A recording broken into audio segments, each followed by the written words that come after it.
प्यारे बच्चों, electromagnetic waves, मैं आपको बता दूं, इस चैप्टर को अगर आप सिर्फ 5 मिनट पढ़ लेते हो तो पेपर में फुल आउट ऑफ फुल ला सकते हो। उसके पीछे रीजन क्या है प्यारे बच्चों? इस चैप्टर से सिर्फ लास्ट का टॉपिक आता है। जो लास्ट की स्लाइड से मैं आपको दिखाता हूं, यहां से स्टार्ट होगा, यहां से एग्जाम में बस ये आता है बेटा हर साल। ये मैंने की पॉइंट्स लिखे हुए हैं, एग्जाम में सिर्फ ये आता है कि भाई रेडियो वेव का वेवलेंथ के बारे में बताओ, वो पैदा कैसे होता है, ये सब आता है एग्जाम में। पर मैं आपको पूरा चैप्टर पढ़ाऊंगा। वेवलेंथ कितना होगा, प्रोडक्शन, वो पैदा कैसे होता है, उसे डिटेक्ट कैसे करते हैं, और यूज कहां पे होता है। एग्जाम में यही क्वेश्चन आता है, right to use of radio waves या फिर right to use of microwaves. तो दो टॉपिक मैं दोबारा बोल रहा हूं, एग्जाम अभी पूरा चैप्टर पढ़ाऊंगा पर सुन लो। एग्जाम में दो ही टॉपिक से क्वेश्चन आता है, एक है डिस्प्लेसमेंट करंट का कॉन्सेप्ट, ठीक है बेटा, डिस्प्लेसमेंट करंट एक टॉपिक ये है जहां से एग्जाम में क्वेश्चन आता है।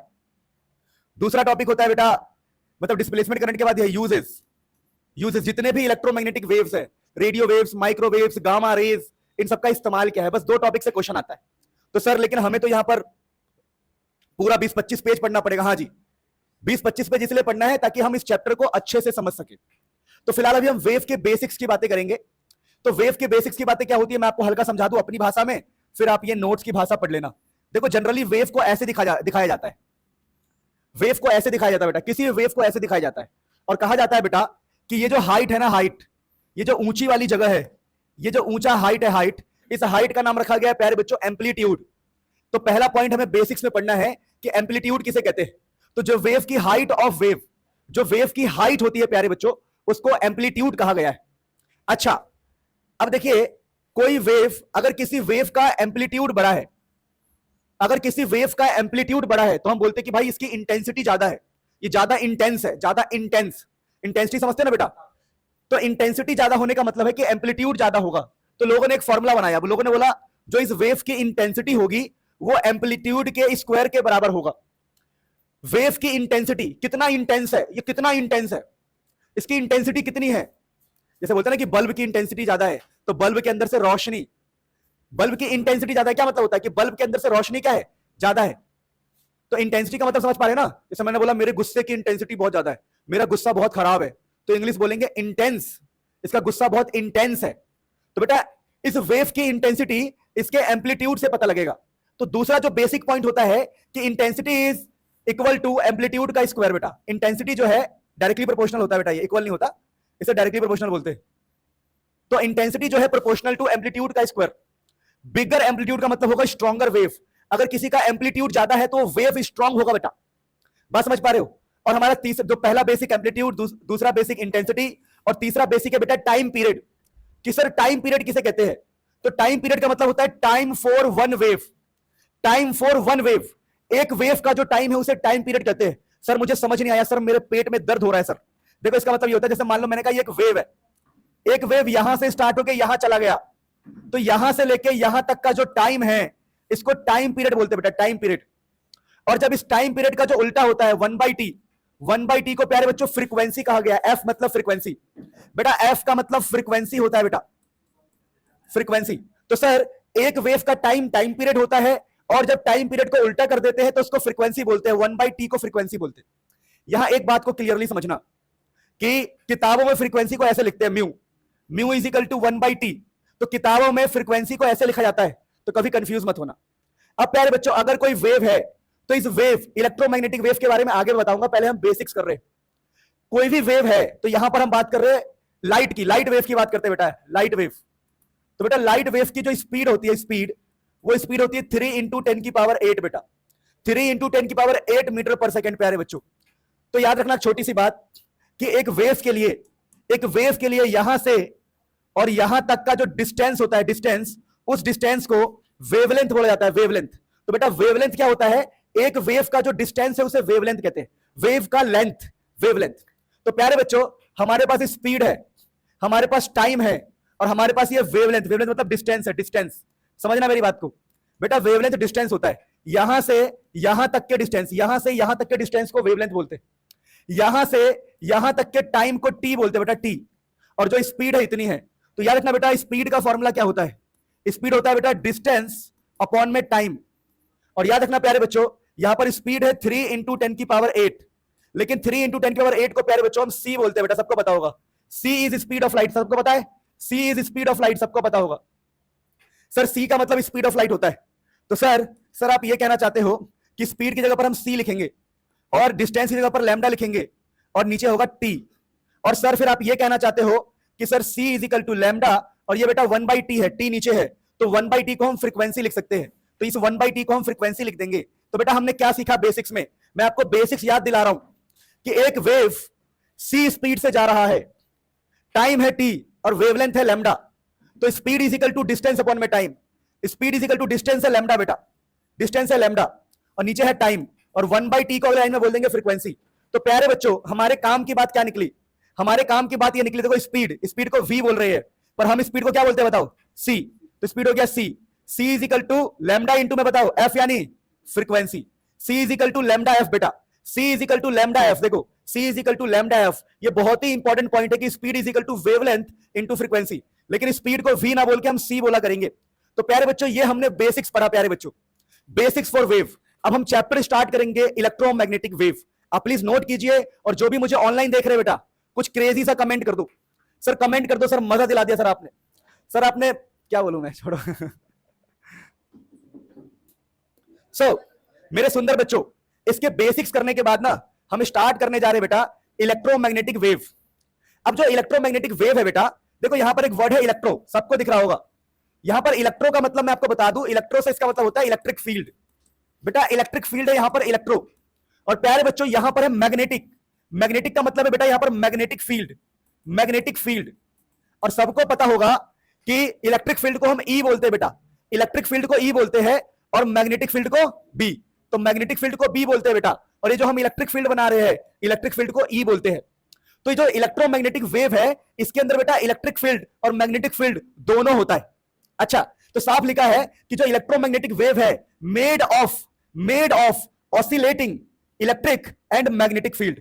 सर ये समझ नहीं आया ऑसिलेटिंग का क्या मतलब है, तो प्यारे बच्चों बहुत फेमस है, बहुत सारे टीचर ऐसे समझाते हैं, देखो जैसे मान लो ये इलेक्ट्रिक फील्ड है और ये मैग्नेटिक फील्ड है, तो दोनों आपस में होते हैं परपेंडिकुलर, देखो ये इलेक्ट्रिक फील्ड ये मैग्नेटिक फील्ड, तो ये आपस में ऐसे ऑसिलेट करते हैं, ऑसिलेट का ये मतलब है बेटा, नहीं समझे, जैसे इलेक्ट्रिक फील्ड और ये मैग्नेटिक फील्ड तो आपस में ऑसिलेट। अरे यार तुम यार मजाक। तो बेटा ऑसिलेट का मतलब क्या है कि ऐसे ऐसे होते हैं, ऊपर नीचे ऐसे ऐसे डांस कर रहे हैं, तो इलेक्ट्रिक फील्ड मैग्नेटिक फील्ड आपस में ऑसिलेट होते हैं बेटा। और सबसे खास बात क्या है कि जो इलेक्ट्रिक फील्ड और मैग्नेटिक फील्ड है E is perpendicular to B. अब कई सारे ऐसे मेरे सुंदर बच्चे होंगे, मेरे ऐसे बच्चे होंगे जिनको इस साइन का मतलब नहीं पता होगा बेटा इस साइन का मतलब होता है परपेंडिकुलर 90 डिग्री, जिसको नहीं पता बता दूं, इसका मतलब होता है बेटा 90 डिग्री, है ना, देखो इसको बोलते हैं परपेंडिकुलर। तो यहां पर मेरे बच्चों इलेक्ट्रिक फील्ड परपेंडिकुलर होता है मैग्नेटिक फील्ड, और ये दोनों मिलके डायरेक्शन ऑफ ट्रेवल के परपेंडिकुलर होते हैं। सर समझ नहीं आया, देखो अगर बेटा ये डायरेक्शन है, अगर ये डायरेक्शन ऑफ ट्रेवल है, डायरेक्शन ऑफ ट्रेवल, वेव इस तरफ जा रही है, तो इसी के ऊपर इलेक्ट्रिक फील्ड होगा परपेंडिकुलर, और इसी के ऊपर मैग्नेटिक फील्ड। मान लो ये है मैग्नेटिक फील्ड, जो पेन बाहर निकल रहा है, this pen is magnetic field, यानी कि इलेक्ट्रिक फील्ड, मैग्नेटिक फील्ड और वेव की डायरेक्शन तीनों आपस में म्यूचुअली परपेंडिकुलर होते हैं, यानी electric field perpendicular to magnetic field और डायरेक्शन ऑफ ट्रेवल भी आपस में ऑल एट राइट एंगल। और ईएम वेव बेटा ट्रांसवर्स नेचर का होता है। ट्रांसवर्स नेचर का क्या मतलब है सर? ट्रांसवर्स नेचर का मतलब होता है कि ये 90 डिग्री पे चलेगा। बेटा जब भी हम 90 डिग्री की बात करते हैं कि 90 डिग्री क्या मतलब है, जैसे ये कि डायरेक्शन इस तरफ है और इलेक्ट्रिक फील्ड इस तरफ है और दोनों में 90 डिग्री है, तो जब भी 90 डिग्री होता है तो उसको बोलते हैं हम ट्रांसवर्स। क्या बोलते हैं बेटा? ट्रांसवर्स। नोट कर लो। सो प्यारे बच्चों अगला टॉपिक है इलेक्ट्रोमैग्नेटिक स्पेक्ट्रम को समझना, और स्पेक्ट्रम की ये प्रॉपर्टीज है। मेरी बात समझिएगा ध्यान से कि इलेक्ट्रोमैग्नेटिक स्पेक्ट्रम, ये स्पेक्ट्रम वर्ड का मतलब क्या होता है मेरे सुंदर बच्चों? ये जो स्पेक्ट्रम वर्ड है, स्पेक्ट्रम का मतलब होता है कलेक्शन। स्पेक्ट्रम का मतलब बेटा कलेक्शन होता है, यानी जितने भी इलेक्ट्रोमैग्नेटिक है उन सबका कलेक्शन। तो आगे मैं पहले कलेक्शन दिखा दूं आपको, फिर हम बात करेंगे, रुक जाओ। ये रहे सारे कलेक्शंस बेटा, जैसे इलेक्ट्रोमैग्नेटिक स्पेक्ट्रम में क्या क्या आता है अभी इसके बारे में पढ़ाऊंगा मैं, बस आपको बता रहा हूं कि स्पेक्ट्रम का मतलब होता है कलेक्शन, यानी कि जिसके पास भी इलेक्ट्रिक फील्ड है और मैग्नेटिक फील्ड है उसका कलेक्शन। दोबारा सुन लो, इलेक्ट्रोमैग्नेटिक स्पेक्ट्रम का मतलब होता है जिसके पास भी इलेक्ट्रिक फील्ड है और मैग्नेटिक फील्ड है उन सबका कलेक्शन। तो बेटा गामा रेस के पास इलेक्ट्रिक फील्ड भी होता है, मैग्नेटिक फील्ड भी होता है। एक्स रेस के पास इलेक्ट्रिक फील्ड भी होता है, मैग्नेटिक फील्ड भी होता है। Ultraviolet, infrared, microwave, radio wave, visible spectrum, visible spectrum का मतलब है रेड, ब्लू, ग्रीन। यानी जो हम रेड कलर देखते हैं तो रेड कलर के अंदर इलेक्ट्रिक फील्ड भी है, मैग्नेटिक फील्ड भी है। अगर हम येलो कलर देख रहे हैं तो येलो कलर के अंदर इलेक्ट्रिक फील्ड भी है, मैग्नेटिक फील्ड भी है, तभी येलो कलर हमारा इलेक्ट्रोमैग्नेटिक है। येलो कलर कैसा है? इलेक्ट्रोमैग्नेटिक। वॉयलेट कलर कैसा है? वॉयलेट कलर, वो भी इलेक्ट्रोमैग्नेटिक। यानी जितने भी लाइट के कलर्स है वो सारे इलेक्ट्रोमैग्नेटिक है। रेडियो के अंदर से निकलने वाला इलेक्ट्रोमैग्नेटिक है, फोन के अंदर से निकलने वाला इलेक्ट्रोमैग्नेटिक है, हीट इलेक्ट्रोमैग्नेटिक है, जो हीट वेव्स निकलती है वो भी इलेक्ट्रोमैग्नेटिक है। बात समझ पा रहे हो? तो ये इलेक्ट्रोमैग्नेटिक स्पेक्ट्रम का बेसिक मतलब बेटा यही होता है।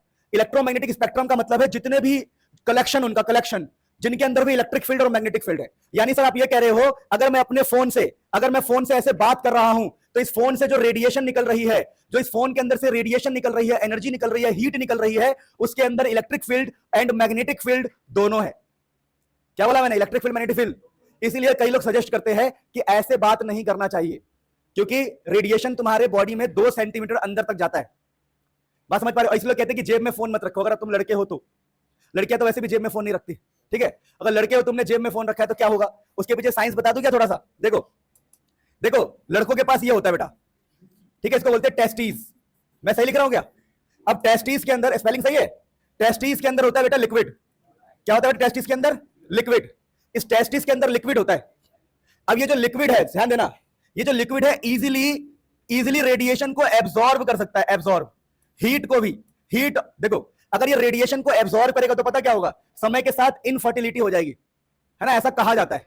और ये तो मैंने पढ़ा था बेटा, ये मैंने एक किताब में पढ़ा था, तो मुझे पता है कि हाँ सही बात है बिल्कुल। इसलिए बेटा जेब में फोन नहीं रखना चाहिए। अगर आप कभी भी देखोगे मैं आता हूं तो मेरे हाथ में फोन होता है, देखा आप लोगों ने?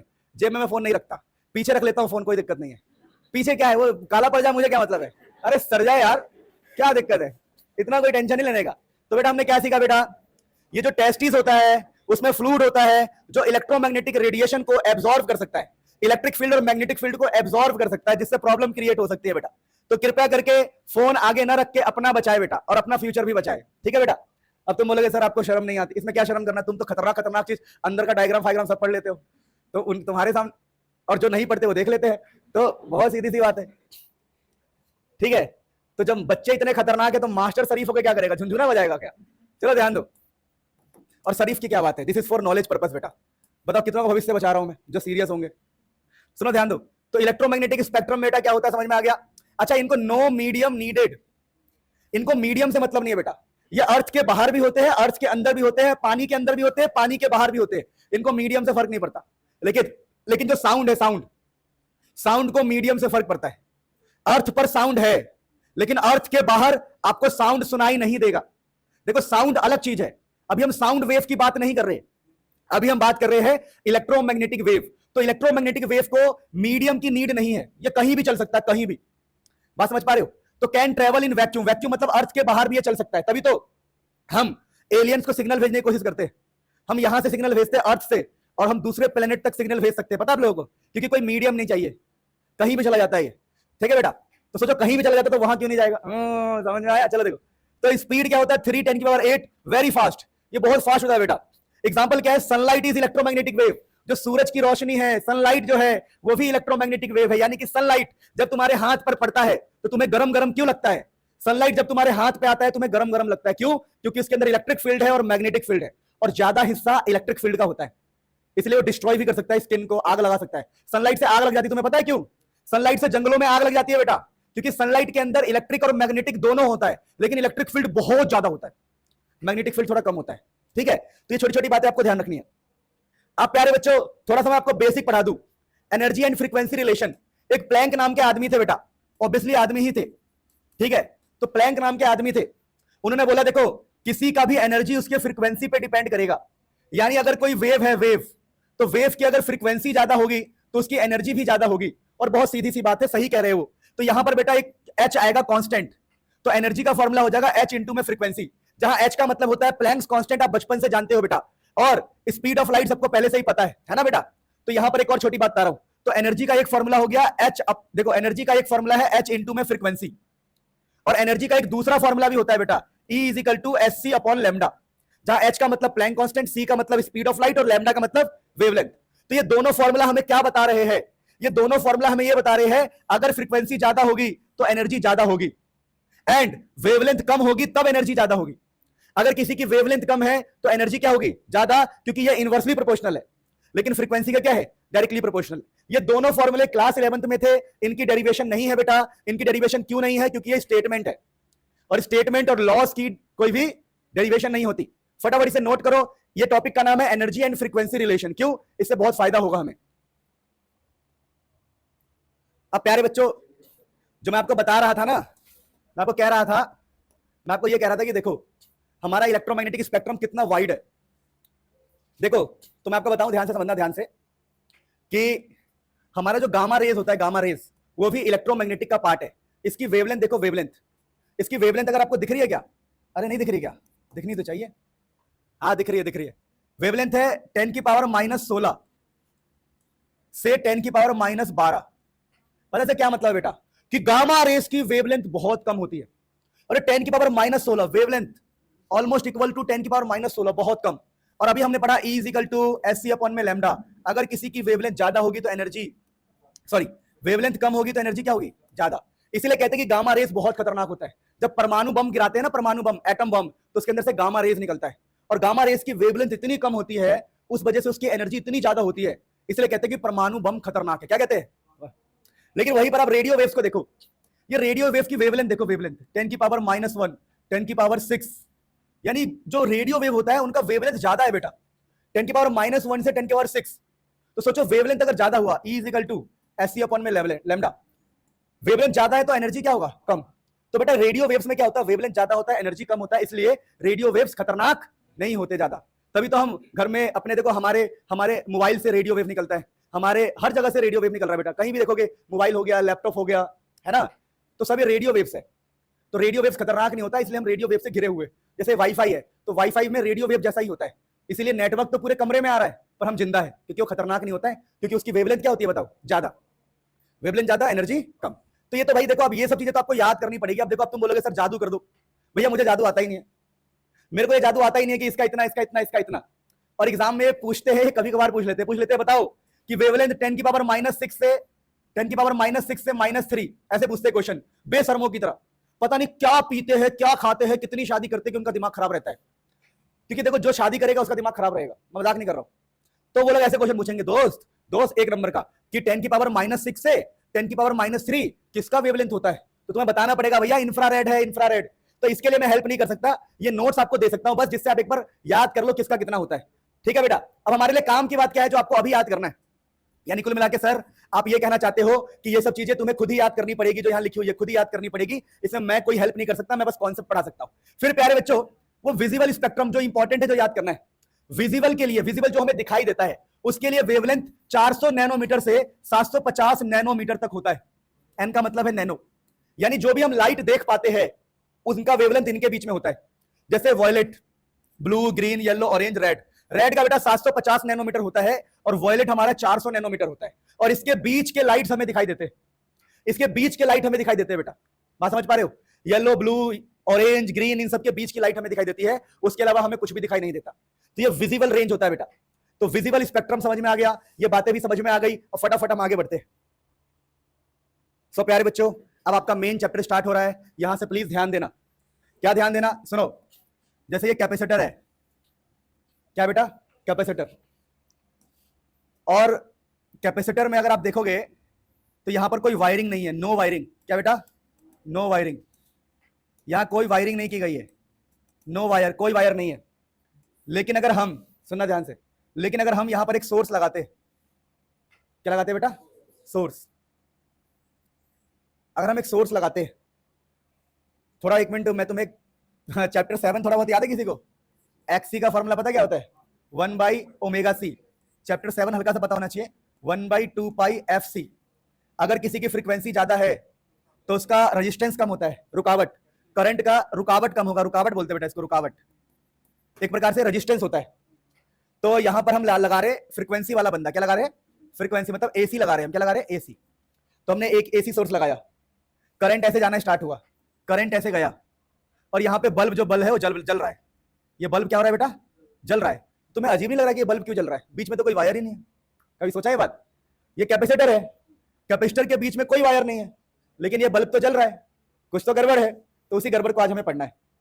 उसी गड़बड़ को पढ़ना है कि भैया अगर ये कैपेसिटर है, यहां कोई वायर नहीं है, कोई वायर, लेकिन ये बल्ब तो जल रहा है, तो ये सोचना है कि ऐसा क्यों हो रहा है। तो इसके लिए थोड़ा सा हम एम्पियर सर्किटल को पढ़ेंगे, बेसिक्स पढ़ेंगे, बेसिक। एक टॉपिक था बेटा ampere circuital law. Ampere circuital law का मानना है कि अगर कहीं पर करंट होगा, कहीं पर करंट होगा, कहीं पर करंट होगा, तो वहां पर मैग्नेटिक फील्ड होगा। और एम्पियर क्या है तो हमें भी पता है कि करंट होगा तो मैग्नेटिक फील्ड होगा, और करंट नहीं होगा तो मैग्नेटिक फील्ड भी नहीं होगा। तो इनका क्या मानना था कि देखिए भैया अगर करंट आई है तो मैग्नेटिक फील्ड बी होगा, अगर बी जीरो है इसका मतलब करंट भी नहीं है। समझ में आया? देखो एक एम्पियर नाम का आदमी था, वो कहते हैं करंट होगा तो मैग्नेटिक फील्ड होगा, और अगर तुम करंट को जीरो कर दोगे तो मैग्नेटिक फील्ड भी जीरो हो जाएगा। अरे बी भी जीरो हो जाएगा ना अगर ये जीरो हो गया तो ये बात हमें पता है। अब एक एक्सपेरिमेंट किया गया। एक्सपेरिमेंट क्या किया गया कि एक कैपेसिटर है, और बोला गया कि हम ना यहां पर एम्पियर सर्किटल लॉ लगाएंगे। तो यहां पर एम्पियर सर्किटल लॉ लगाया गया, और यहां पर रखा गया कंपास। क्या रखा गया बेटा? कंपास होता है मैग्नेटिक फील्ड को नापने के काम आता है। तो यहां पर कंपास है ना बेटा, ये कंपास समझना ध्यान से। इस कंपास के अंदर डिफ्लेक्शन आ रहा था, ये कंपास हिल रहा था, कंपास हिल रहा था। क्यों हिल रहा था? क्योंकि यहां पर मैग्नेटिक फील्ड है। यहां पर क्या है? अगर कंपास हिल रहा है क्योंकि यहां पर मैग्नेटिक फील्ड है, और यहां पर करंट भी है। सही बात है भैया, करंट है। यहां पर क्या है? करंट। तो देखो करंट है तो मैग्नेटिक फील्ड है, और मैग्नेटिक फील्ड है तो कंपास हिल रहा है। अब देखो यहां पे, अब मैं यहां पर कंपास रख दूं, यहां पर कंपास रख दूं, तो क्या कंपास हिलेगा? हिलेगा। यही तो गलत अजीब बात है। अब यहां पर प्रॉब्लम क्या है? यहां पर करंट नहीं है। क्या बोला मैंने? यहां पर नॉर्मल वाला करंट नहीं है, यहां करंट तो जीरो है। क्या बोला मैंने? यहां करंट तो जीरो है। दोबारा बोल रहा हूं, यहां करंट तो जीरो है, लेकिन कंपास हिल रहा है। कंपास हिल रहा है मतलब मैग्नेटिक फील्ड है। तो ये कैसे हो सकता है? दोबारा फील करना, दोबारा देखो। एम्पियर साहब कहते हैं, एम्पियर साहब कहते हैं कि जहां करंट होगा वही मैग्नेटिक फील्ड होगा। अगर अगर आपका करंट जीरो है, करंट क्या है? जीरो, तो मैग्नेटिक फील्ड भी क्या होना चाहिए? जीरो। अगर करंट जीरो होगा तभी मैग्नेटिक फील्ड जीरो होगा, यानी अगर करंट होगा तो मैग्नेटिक फील्ड भी होना चाहिए। कुल मिला के करंट और मैग्नेटिक फील्ड साथ साथ रहेंगे, करंट और मैग्नेटिक फील्ड। पर यहां पे नहीं हो रहा, यहां पे करंट नहीं है पर मैग्नेटिक फील्ड है। तो बोला गया कि ये जो एम्पियर का कॉन्सेप्ट है ये अभी ठीक नहीं है, मतलब ठीक तो है पर ठीक नहीं है, इनकंसिस्टेंट नाम रखा गया इसका, इनकंसिस्टेंट। इनकंसिस्टेंट मतलब इसमें कुछ कमी है, इसमें कुछ कमी है। तो अभी हमारा मुद्दा क्या है? हमारा मुद्दा यह है कि भैया प्लेट्स के बीच में मैग्नेटिक फील्ड है, प्लेट्स के बीच में बिना करंट के, बिना, और आज तक हम यही पढ़ते आए पीछे कि करंट की वजह से मैग्नेटिक फील्ड, करंट की वजह से मैग्नेटिक फील्ड, करंट की वजह से। यहां बिना करंट के मैग्नेटिक फील्ड कैसे? तो एक बड़े महान साइंटिस्ट आए जिनका नाम था मैक्सवेल। क्या नाम था बेटा? मैक्सवेल। मैक्सवेल ने कुछ करेक्शन किया। मैक्सवेल की वजह से ही आज हम मोबाइल फोन, ये फोन, वो फोन, ये टेक्नोलॉजी, वो टेक्नोलॉजी आजकल हम जनरेट कर पाए हैं मैक्सवेल की वजह से। मैक्सवेल ने काम किया था इलेक्ट्रोमैग्नेटिक को लेके। मैक्सवेल से बड़ा साइंटिस्ट ना कोई है ना होगा इस क्षेत्र में, इलेक्ट्रोमैग्नेटिज्म के क्षेत्र में। तो मैक्सवेल साहब ने क्या बोला? इन्होंने बोला देखिए भैया अगर ये सुनना ध्यान से, मैक्सवेल साहब बताएंगे कि करंट जीरो है, करंट क्या है, लेकिन मैग्नेटिक फील्ड कैसे आ रहा है, ये मैक्सवेल साहब बताएंगे। मैक्सवेल साहब कहते हैं देखिए कि हमें ये पता है, मैक्सवेल साहब कह रहे हैं कि हमें ये पता है कि ये जो कोई मुद्दा समझ में आया? मुद्दा क्या है? मुद्दा यह है कि अंदर करंट नहीं है, मैग्नेटिक फील्ड है। मुद्दा यह है कि करंट जीरो होने पे मैग्नेटिक फील्ड कैसे आया, यहां करंट जीरो है तो मैग्नेटिक फील्ड कैसे आया? तो मैक्सवेल साहब कहते हैं देखिए भैया कैपेसिटर के प्लेट के बीच में, अगर ये कैपेसिटर है तो कैपेसिटर के प्लेट के बीच में होता है बेटा इलेक्ट्रिक फील्ड। क्या होता है बेटा? Electric field. ये इलेक्ट्रिक फील्ड है बेटा, और ये इलेक्ट्रिक फील्ड समय के साथ चेंज हो रहा है। इलेक्ट्रिक फील्ड चेंज होता रहता है, इलेक्ट्रिक फील्ड, ये इलेक्ट्रिक फील्ड चेंज होता रहेगा। अच्छा, तो मैक्सवेल साहब कहते हैं देखिए कि changing electric field produces magnetic field. तो यहां पर करंट नहीं है पर मैग्नेटिक फील्ड है। तो ये मैग्नेटिक फील्ड किसकी वजह से है बताओ?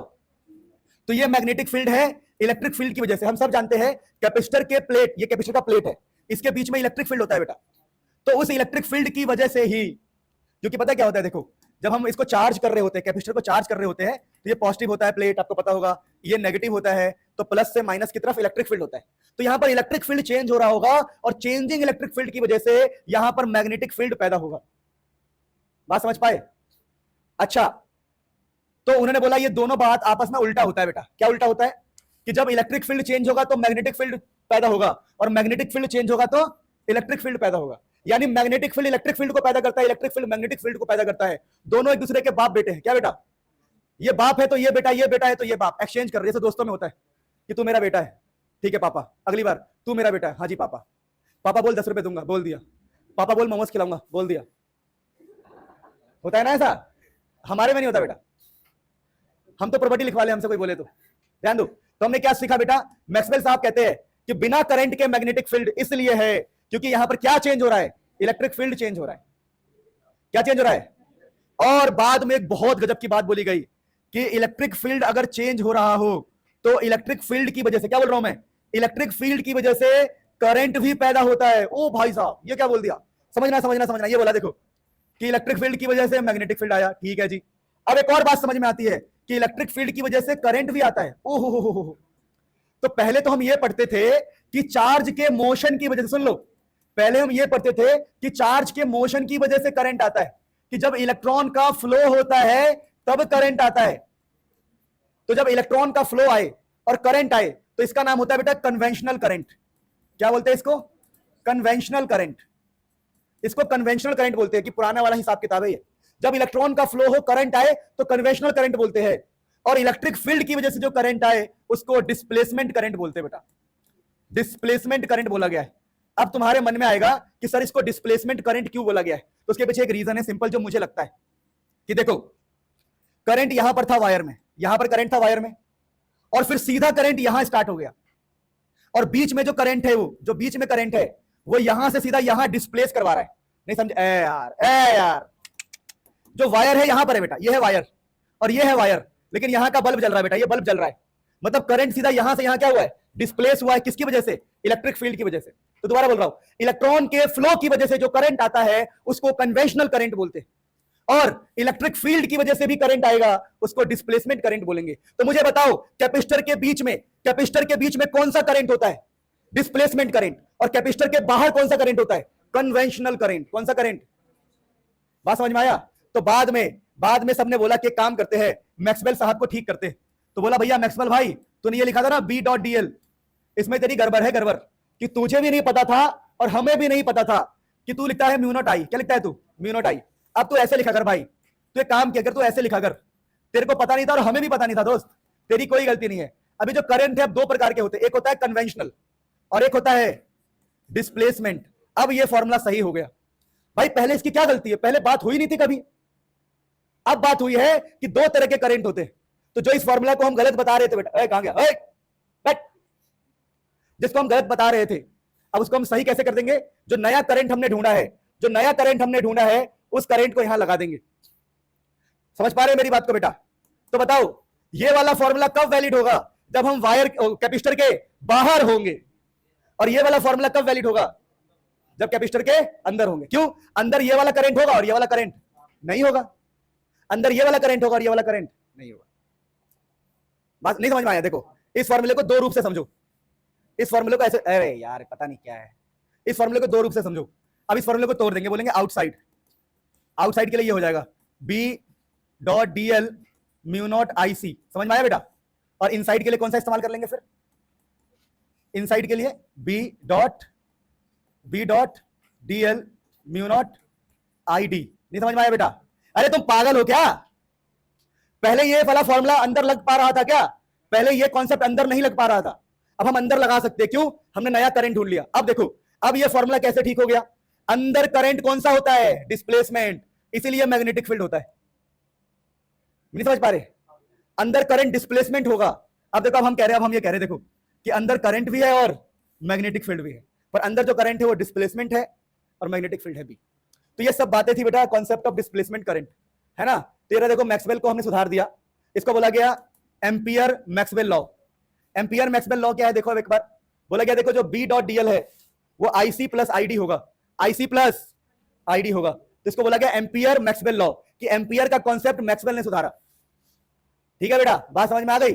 अब हम बात करते हैं बेटा डिस्प्लेसमेंट करंट। तो डिस्प्लेसमेंट करंट की डेरिवेशन करेंगे अभी। देखो, डिस्प्लेसमेंट करंट की डेरिवेशन करते हैं बेटा, आ जाओ।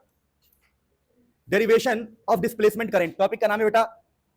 सिलेबस में डेरिवेशन नहीं है तुम्हारे, पर मैं कराऊंगा तभी तुम्हें समझ में आएगा। देखो, सबसे पहले ये समझो कि एक कॉन्सेप्ट होता है, सुन लो ध्यान से, कि अगर ये प्लेट है तो यहां पर इलेक्ट्रिक फील्ड होता है बेटा सिग्मा बाई एप्सिलॉन नॉट, और सिग्मा का मतलब होता है बेटा चार्ज अपॉन में एरिया, जिसको नहीं पता बता दूं।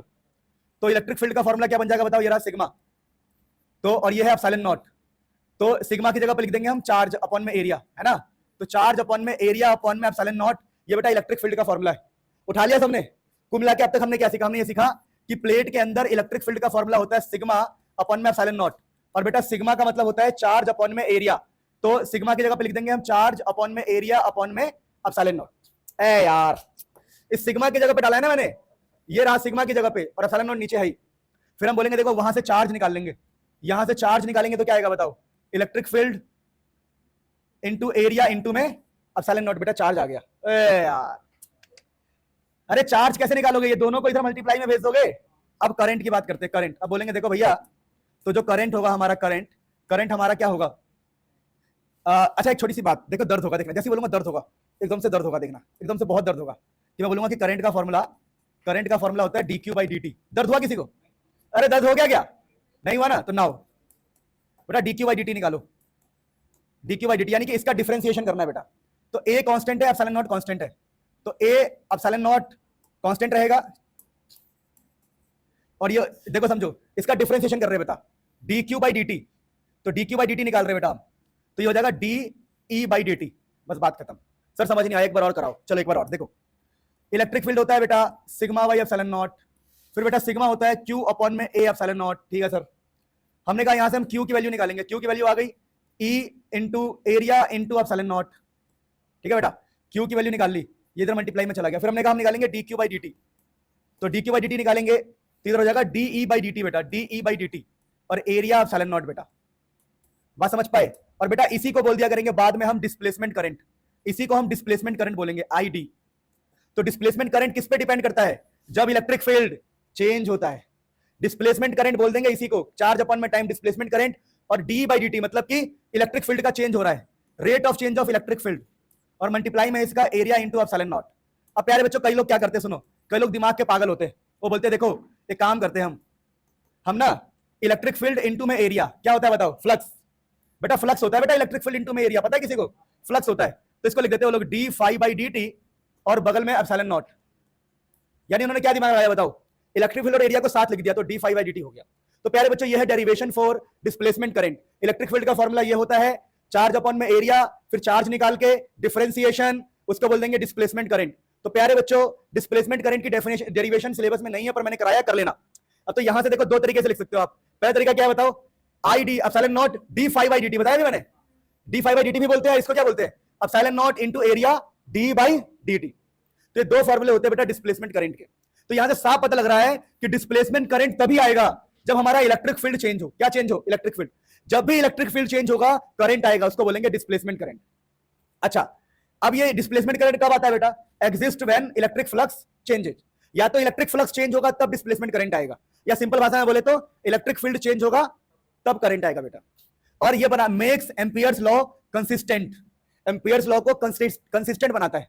पीछे मैंने एक वर्ड लिखा था, याद है तुम्हें क्या लिखा था, इनकंसिस्टेंट, कि जो एम्पियर का लॉ है क्या हो गया था, इनकंसिस्टेंट। मैंने बताया था कहीं कि एम्पियर का हो गया था इनकंसिस्टेंट, ये गलत हो गया था।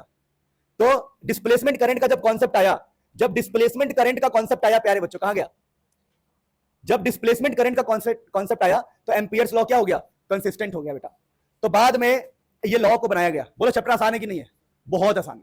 मैं स्टोरी वाइज पढ़ा रहा हूं कि एम्पियर फेल हो गया, क्यों, अंदर करंट नहीं है पर मैग्नेटिक फील्ड है। तो वो मैग्नेटिक फील्ड क्यों है, क्योंकि इलेक्ट्रिक फील्ड चेंज हो रहा है, और इलेक्ट्रिक फील्ड के चेंज होने से करंट आया। देखो ऐसे समझो, दोबारा एक बार देखो, ये हमारे पास है कैपेसिटर, कैपेसिटर में करंट 0 है पर ये मैग्नेटिक फील्ड है, तो मैग्नेटिक फील्ड क्यों है, तो बोला गया मैग्नेटिक फील्ड क्यों है, तो बोला गया देखो इलेक्ट्रिक फील्ड चेंज हो रहा है, इलेक्ट्रिक फील्ड चेंज हो रहा है, इलेक्ट्रिक फील्ड चेंज होने से करंट आ रहा है, करंट डिस्प्लेसमेंट करंट, और फिर आ रहा है मैग्नेटिक फील्ड। तो हमें करंट 0 दिख रहा है पर रियल में यहां पर कोई दूसरा करंट है। तो भले ही आईसी 0 है, यहां पर क्या 0 है, पर बी प्रेजेंट है क्योंकि यहां पर आईडी प्रेजेंट है। डिस्प्लेसमेंट करंट के होने की वजह से यहां पर मैग्नेटिक फील्ड है, भले ही कन्वेंशनल करंट क्या है, 0 है। और इसी डिस्प्लेसमेंट करंट को हमने मैक्सवेल में भी लगा दिया ताकि वो भी ठीक हो जाए। तो बेटा इलेक्ट्रिक फील्ड चेंज होने से डिस्प्लेसमेंट करंट आता है, मैग्नेटिक फील्ड आता है, याद रहेगा, बहुत बढ़िया बेटा। फिर प्यारे बच्चों अब कुछ की पॉइंट्स है जो हमारे सिलेबस पॉइंट ऑफ व्यू से इंपॉर्टेंट नहीं है, पर फिर भी मैं आपको बता दे रहा हूं। देख लो, की points of electromagnetic wave for competency based paper. अगर हमारा पेपर कॉम्पिटेंसी बेस्ड बनेगा तो हमें पता होना चाहिए, पर दोबारा बोल रहा हूं, इन सब के ऊपर क्वेश्चन नहीं आता। अब समझिएगा, देखिए इलेक्ट्रोमैग्नेटिक वेव की प्रॉपर्टीज को समझते हैं। तो पहला स्पीड इन वैक्यूम। वैक्यूम में स्पीड होता है 3×10⁸, सबको पता है। अच्छा जी, अब बात करते हैं स्पीड इन मीडियम। बेटा अगर मीडियम में स्पीड निकालना है, अगर हमें स्पीड मीडियम में निकालना है बेटा, मीडियम में, तो हमें जो नॉर्मल स्पीड है 3×10⁸, उसको रिफ्रैक्टिव इंडेक्स से डिवाइड करना पड़ता है।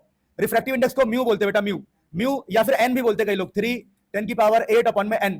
तो बेटा इसको रिफ्रैक्टिव इंडेक्स बोला गया है। जैसे स्पीड इन मीडियम क्या होगा, जो सी है, सी मतलब स्पीड ऑफ लाइट, उसको रिफ्रैक्टिव इंडेक्स से डिवाइड करना पड़ेगा। ये आपको मैं रे ऑप्टिक्स में पढ़ाऊंगा बढ़िया से, इसलिए मैंने कहा कि यहां पर एग्जाम में क्वेश्चन नहीं आता, ये रे ऑप्टिक्स का टॉपिक है। इसको रिफ्रैक्टिव इंडेक्स बोलते हैं बेटा, रिफ्रैक्टिव इंडेक्स। आप चिंता मत करो, ये चैप्टर एकदम हवा हवा है।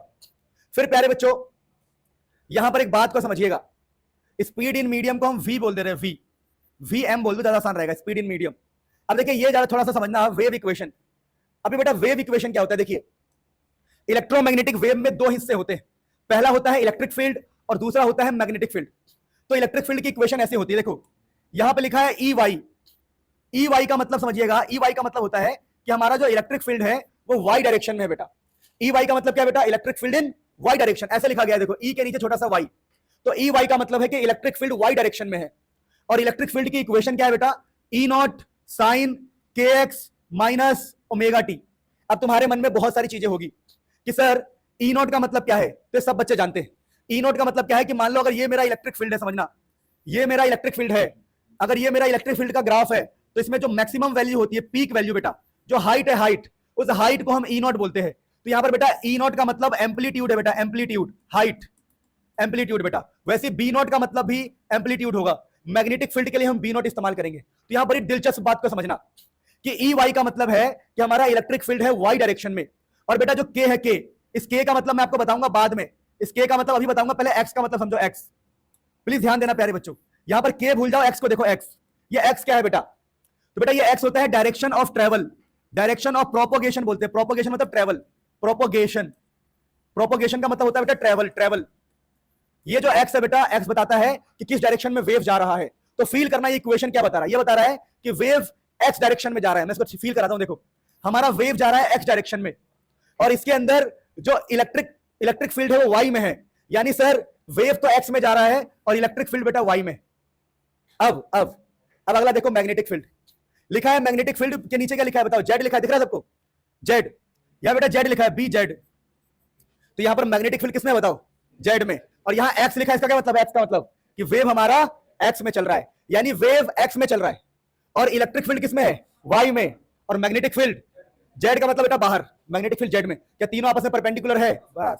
यानी सर आपने बहुत गजब सिखाया कि सर इक्वेशन को देख के हम ये बता सकते हैं कि सर ये जो एक्स है, ये एक्स डायरेक्शन ऑफ प्रोपोगेशन है। सर यहां पर के क्या होता है, के, तो सर यहां पर के क्या होता है सर, के, तो बेटा के को बोला गया है प्रोपोगेशन कांस्टेंट। के को प्रोपोगेशन कांस्टेंट बोला गया है, और के का फॉर्मूला होता है 2π/λ। इस के के बारे में आप अच्छे से जानोगे जब आप वेव ऑप्टिक्स पढ़ोगे, इसलिए मैं कह रहा हूं ये इंपॉर्टेंट नहीं है बेटा। तो के का मतलब होता है बेटा 2π/λ। अब सर ये ओमेगा क्या होता है, ओमेगा आप सब बढ़िया से जानते हो, ओमेगा का मतलब होता है एंगुलर फ्रीक्वेंसी। बेटा ओमेगा का मतलब होता है एंगुलर फ्रीक्वेंसी, लाल, एंगुलर फ्रीक्वेंसी, और ये होता है 2π into normal frequency, 2πf। Omega बेटा एंगुलर फ्रीक्वेंसी होता है बेटा। अब प्यारे बच्चों यहां पर है एक बहुत ही खास टॉपिक, रिलेशन बिटवीन एम्पलीट्यूड्स। तो जब लोगों ने एक्सपेरिमेंट्स किए, थियोरीज बनाई, तो उन्होंने एक बहुत गजब की बात पाई। एक बहुत गजब की बात को उन्हें मिला, यह मिला कि अगर वो इलेक्ट्रिक फील्ड के एम्पलीट्यूड को, अरे एम्पलीट्यूड मतलब इलेक्ट्रिक फील्ड की हाइट को, सुनना, इलेक्ट्रिक फील्ड की हाइट को, इलेक्ट्रिक फील्ड की हाइट है ई नॉट, और मैग्नेटिक फील्ड की जो हाइट है उसको बोल रहे हैं बी नॉट। इलेक्ट्रिक फील्ड और मैग्नेटिक फील्ड के हाइट को जब डिवाइड किया तो उनको 3×10⁸ मिला, जो कि होता है स्पीड ऑफ लाइट। क्या होता है, इसलिए बोला गया सी जो है, सी वो ई नॉट बाई बी नॉट होता है प्यारे बच्चों। सी क्या होता है बेटा, ई नॉट बाई बी नॉट होता है। कोई दिक्कत तो नहीं, किसी को दर्द तो नहीं हो रहा है सर, कोई दर्द नहीं हो रहा है सर, एक क्वेश्चन करा दो सर, क्वेश्चन आता नहीं है फिर भी करा दो सर, मेरे अंदर कीड़ा है सर, मुझे काट रहा है सर, करा दो sir, please help me sir, मेरा कीड़ा निकाल दो सर। ओके बेटा, एक क्वेश्चन लो बेटा, लिखा हुआ है कि E y is equal to 12 sine 40x minus 30t।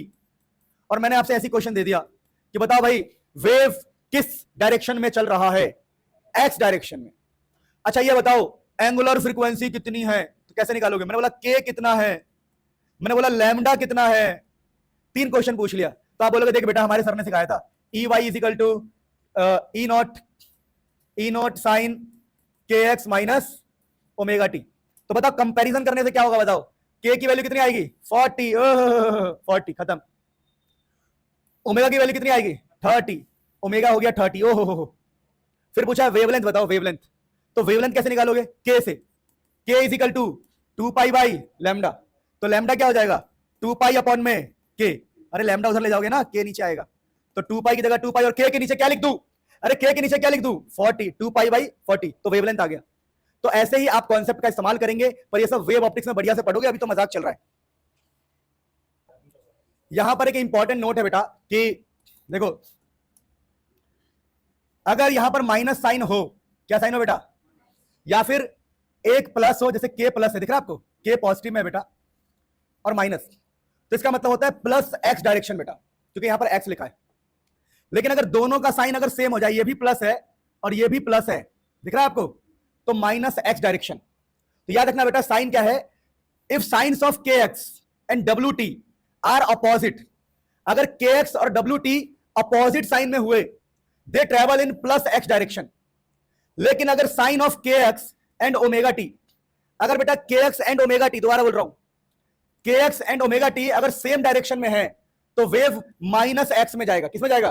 जैसे एक क्वेश्चन देता हूं, मैंने कहा देखो हमारे पास है E y is equal to E not sine minus k x minus omega t.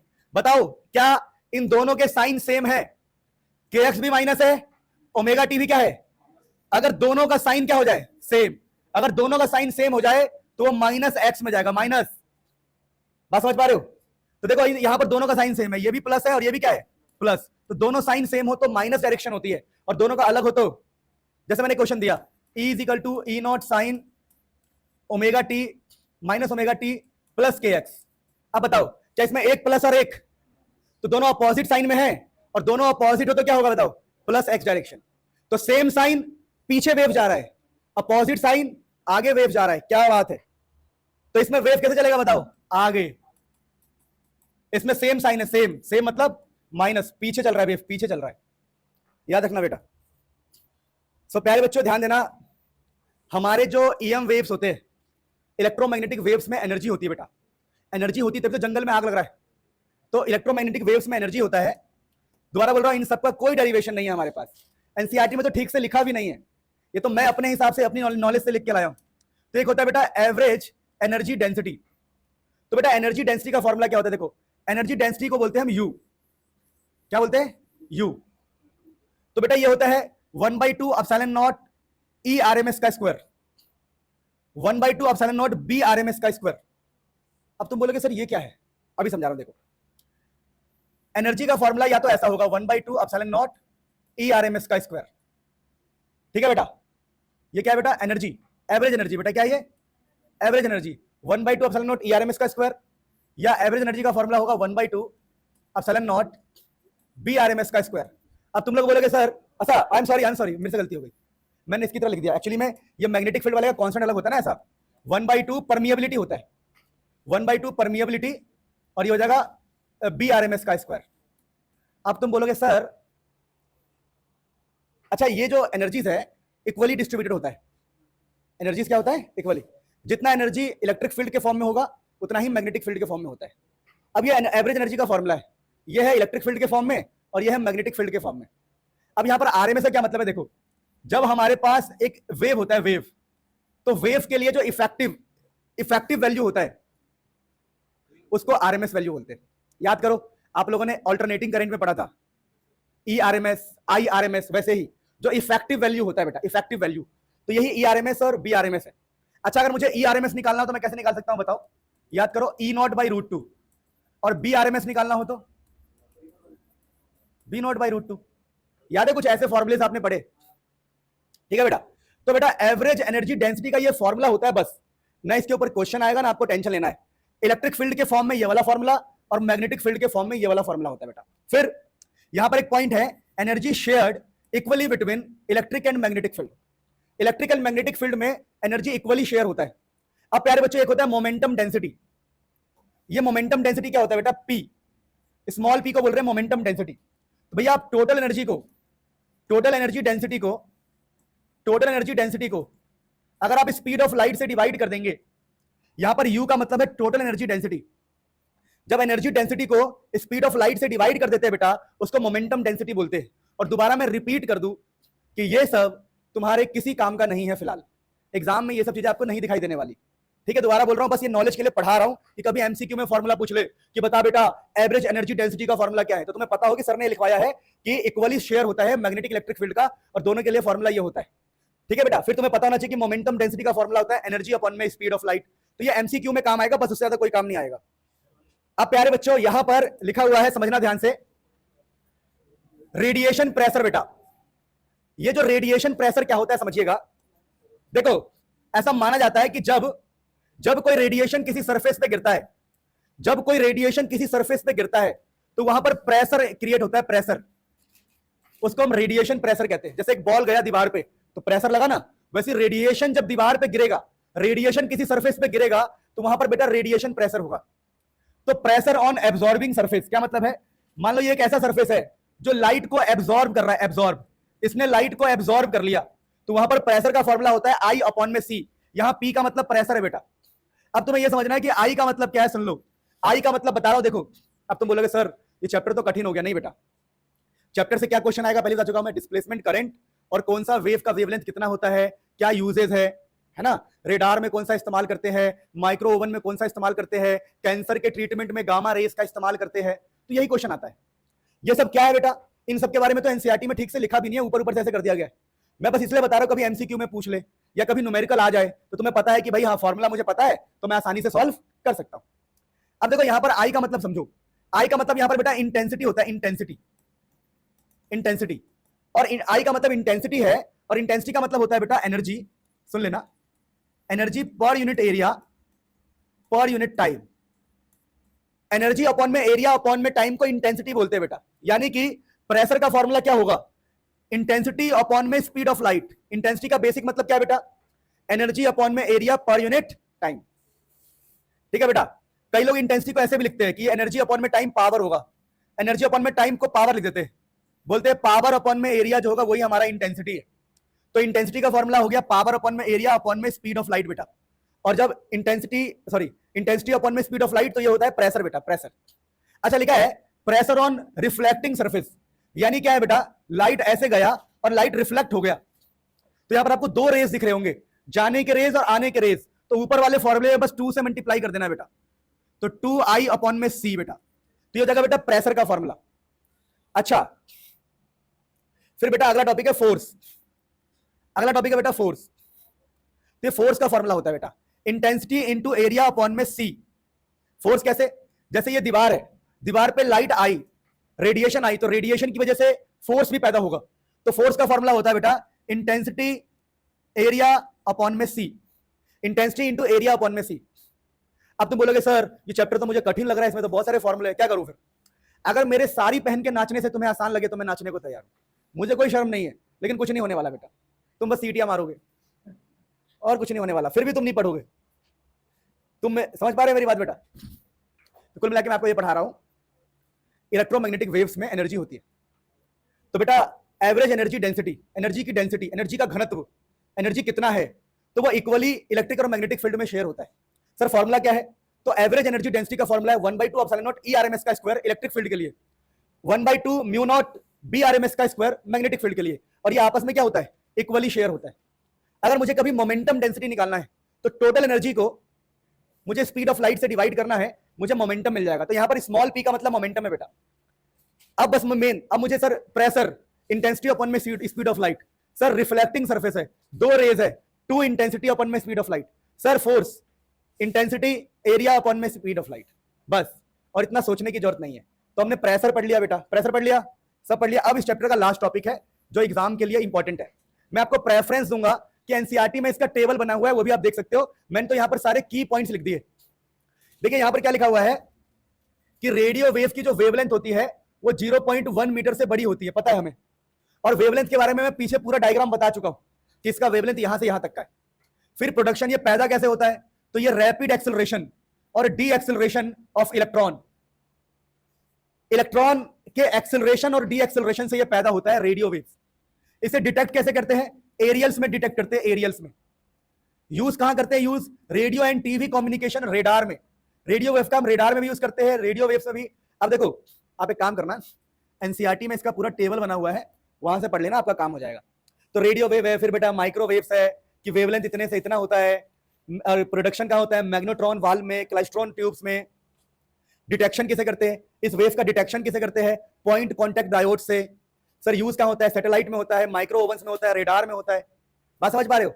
तो वैसे ही फिर अगला हमारे पास ये है, अगला हमारे पास इंफ्रारेड है।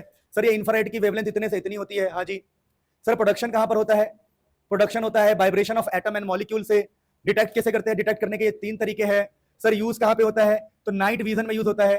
आपने देखा होगा ना, ये रिमोट में लगा होता है, टीवी के रिमोट में लगा होता है इंफ्रारेड, तो इसको रिमोट में यूज करते हैं, फोटोग्राफी में, मेडिकल थेरेपी में। फिर सर ये विजिबल लाइट है, तो विजिबल लाइट का 400 से 700 होता है, हमने पढ़ा था।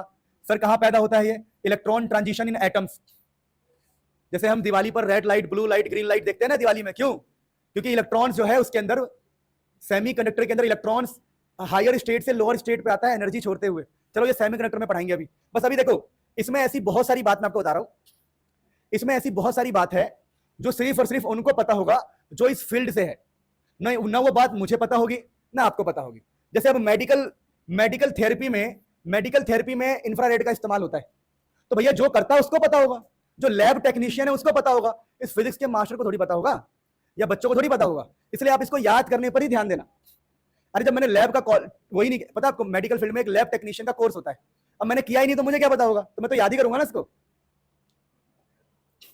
विजिबल लाइट, इसको यूज कहां करते हैं, विजन में, फोटोग्राफी में, इल्यूमिनेशन में। फिर हमारा अल्ट्रावायलेट का वेवलेंथ इतना होता है, कहां पैदा होता है, कहां क्या होता है। एक्सरेज के बारे में लिखा हुआ है प्यारे बच्चों। फिर लास्ट में हमारा गामा रेस के बारे में लिखा हुआ है, ठीक है बेटा। तो this is the end of this chapter. Love you all, take care, भगवान आपका भला करे।